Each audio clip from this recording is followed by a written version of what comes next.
வணக்கம் அன்பர்களே, வாங்க இன்னைக்கு குஷ்கா எப்படி செய்கிறதுன்னு பார்க்கலாம்.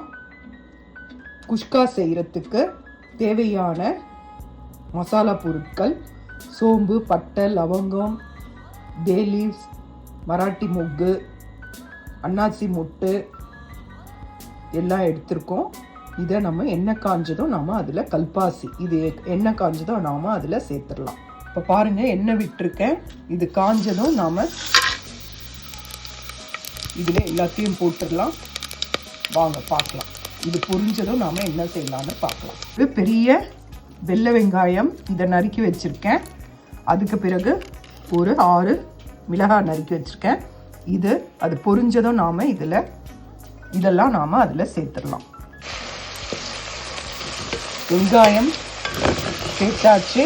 இது நல்லா வதங்கட்டும். வெங்காயமும் பச்சை மிளகாவும் சேர்த்தாச்சு. இது நல்லா வதங்கட்டும். வதங்கின பிறகு நாம் இதில் இஞ்சி பூண்டு விழுது சேர்க்கலாம். இதில் நான் 2 டீஸ்பூன் ஜிஞ்சர் கார்லிக் பேஸ்ட்டு சேர்த்துருக்கேன். இதை நல்லா பச்சை வாசனை போகிற வரைக்கும் நல்லா இதை வதக்குங்க.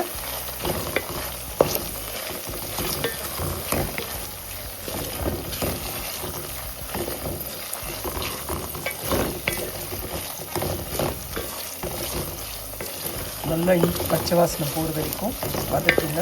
அப்புறம் உங்கள்கிட்ட புதினா இருந்தால் புதினா தழையை சேருங்க.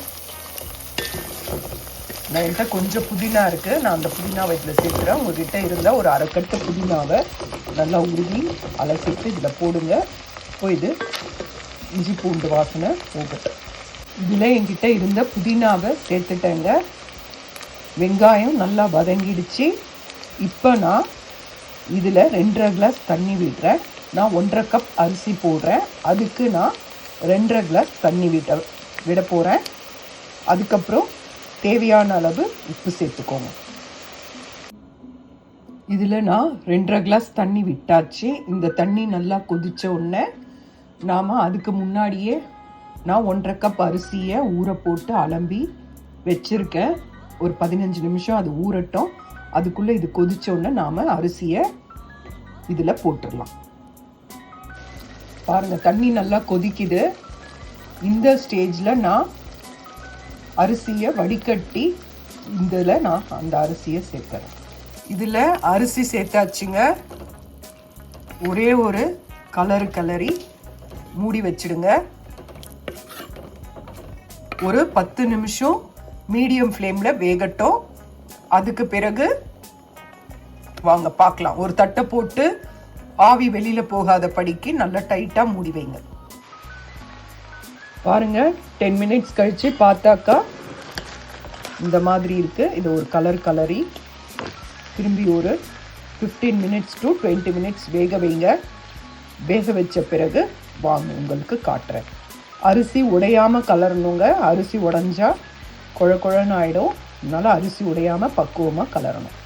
பாருங்கள், 20 மினிட்ஸ் கழித்து தட்டை திறந்துருக்கேன்.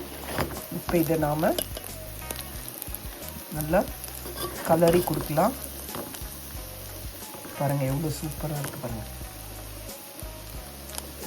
இந்த மாதிரி நல்லா கலரி விடுங்க.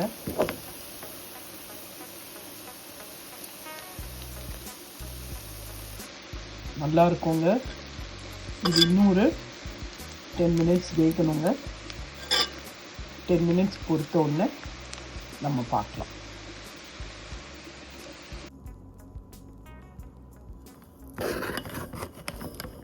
பாருங்க, சுவையான குஷ்கா ரெடி. இது நீங்கள் சூடாக சாப்பிட்டு பாருங்கள், ரொம்ப அருமையாக இருக்கும். ரெடி ஆயிடுச்சு. அவ்வளோதான், ஒயிட் பிரியாணி அண்ட் குஷ்கா எது வேணாலும் சொல்லலாம். அருமையான குஷ்கா ரெடி. இதை செஞ்சு பாருங்கள். செஞ்சு பார்த்துட்டு உங்களுக்கு பிடிச்சிருந்ததுன்னா இந்த வீடியோக்கு ஒரு லைக் பண்ணுங்கள்.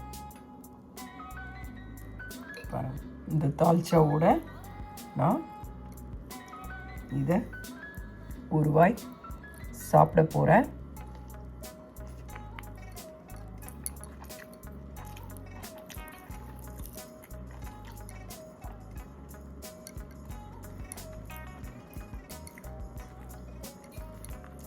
சூப்பராக இருக்குங்க.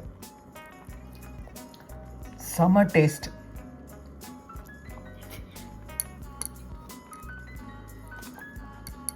ரொம்ப அருமையாக இருக்குங்க.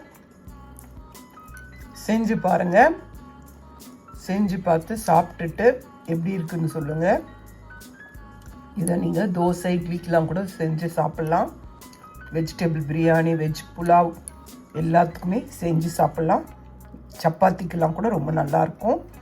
செஞ்சு பாருங்கள். ரொம்ப அருமையான டிஷ்ஷு. நன்றி, வணக்கம்.